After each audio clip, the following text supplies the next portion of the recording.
You know one of the hardest thing about following God's plans for your life is when you keep waiting without any form of proof or result. Watch out. Even without any form of sign. At least a sign should show that, yes, you told me this.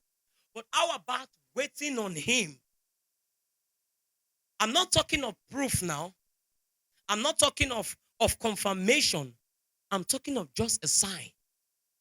At least if the weather is going to rain, there should be a sign. The weather should be cloudy, should be a bit dark. But how can you say this weather is going to rain upon this heavy sun? Amen. One of the most difficult things about working with God is following God's instruction without no sign.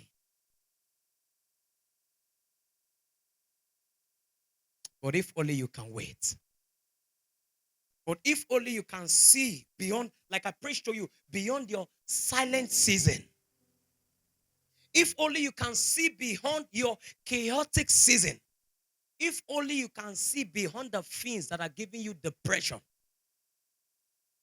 There are so many of you under the sound of my voice right now that currently you know too well you are living the life you are living right now, not because this is what you will to live, but because this is what society are pressuring you to live.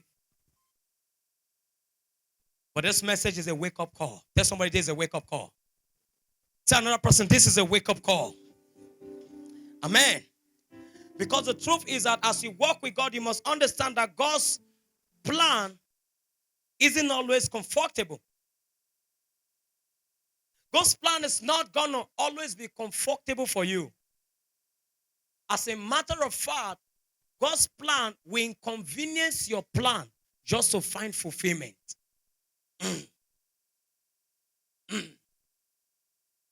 And I know some person will be like, but why would God do that? Can't God just, walk into the room and be like, okay, this is your plan. All right, let's turn it to my plan without altering my plan? No. No, God don't do that.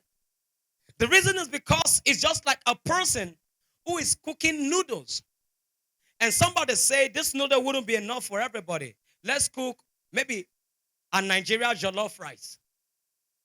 And you say, nah, I really want the Nigeria jollof rice, but nah, I can't give up my noodles. Why don't we turn the rice on top of the noodles and cook it together? Would that make sense? No. So in order for God's plan to find expression, most times your plan would have to go down for it.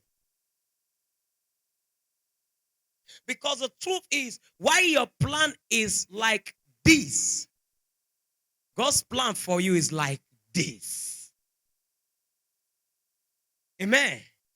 So if you are saying God should mesh his own plan with your plan to find expression, you are literally saying, God, even if my plan is like this, make your plan, shrink it to become as small as this to find expression. Somebody say, God forbid. If God is gonna abort his plan just to make sure your own is fulfilled, you will die in depression.